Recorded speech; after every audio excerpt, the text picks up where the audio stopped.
Hey everybody, it's Dr. B, and I wanted to do a little mini video series for you to clarify some misinformation that I'm starting to see show up in social media and the news and in newspapers around adverse childhood experiences, also known as ACEs, and the social determinants of health, or social determinants of health, because these are things that are really important coming down the pike in terms of funding for support to build more resilient communities. And if we're not on the same page, or people who are administering that money or in charge of making significant changes to reduce or eliminate adverse childhood experiences and building support systems in order to address the social determinants of health, then we're just going to build the wrong thing. And so I want to clarify I want to give you the fun facts of ACEs and the fun facts of social determinants of health and how they're related. So that's what I'm going to talk about on the next two little mini episodes. So this one first, let's start with ACEs, adverse childhood experiences, based off of a landmark study done back in the early 90s. And 10 adverse childhood experiences were identified. That doesn't mean that there's only 10 traumas that harm us and affect our long-term health, physically and mental health, but these are the 10 that we identified that have a strong correlation to hundreds of health conditions for children and adults, as well as conditions that affect our livelihoods, like our employment. They impact our education, impact how our socioeconomic status, all of these things. So what those 10 adverse childhood experiences are that are identified,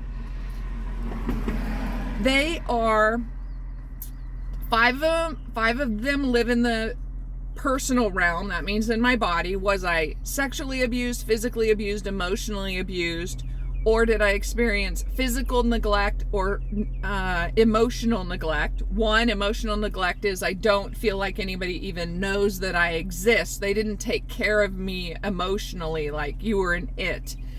And the physical neglect is not having enough food, water, shelter, care to survive really as a person under the age of 18. This is the key. I keep reading this thing about how adverse childhood experiences increases with age. That is not true. That is inaccurate information.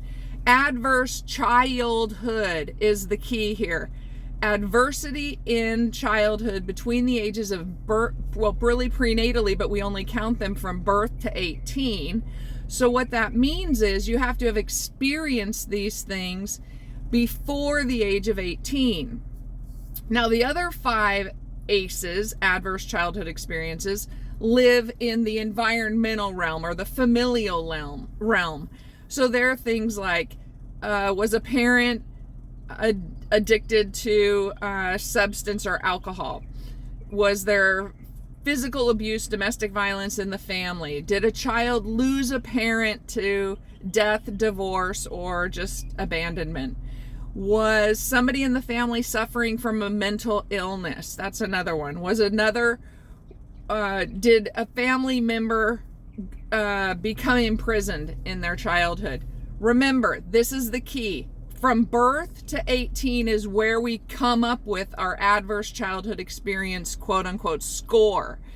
There's a 1 to 10, or 0 to 10 really, but 67% of the general population in this held steady suffers from one adverse childhood experience in their lifetime.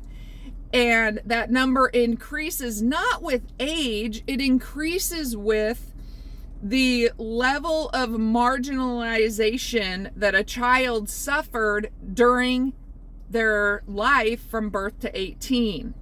So if you hear people say things like adverse childhood experiences increase with age and women over 40, well, the only way an adverse childhood experience score can increase with age isn't because of a new adverse childhood experience. It might be because of reporting that experience, because sometimes people don't feel comfortable reporting as a child, aren't necessarily aware that it's a trauma as a child, and then report later on.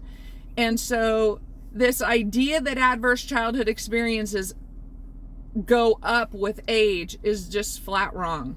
So I want you to understand, adverse childhood is the key. Experiences affect our mental health and our physical health significantly across the lifespan, meaning that we can have lots of health conditions as we have 2, 3, 4 or more adverse childhood experiences.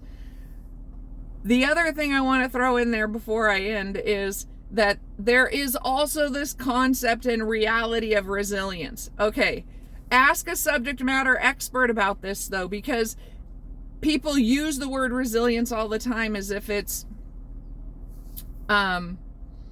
something that we acquire in adulthood. But again, resiliency is built in the first 3 years of life. I am a subject matter expert in this area. I contributed to a unique piece of research on resilience to the world as part of my dissertation. And so I'm very, very familiar with the literature and the research on how resilience is built, sustained, and what the benefits are of it across our lifespan. And they counteract the adversity and the adverse consequences of childhood trauma. So they also counteract the consequences of adult trauma, but adult trauma is not called an ACE. If you have trauma as an adult and it's very significant, like war veterans or sexual assault victims in 18 or over, they can experience what's called PTSD, post-traumatic stress syndrome. Very different and sort of the same as an adverse childhood experience, something that happens after the age of 18. That's what I want you to know. Really important information to know about ACEs are that they occur in childhood, and then they impact your life and health, physical health and mental health, across the lifespan. Post-traumatic stress also impacts people's lives. That's a different episode. All right, with that, take care and leave a life print.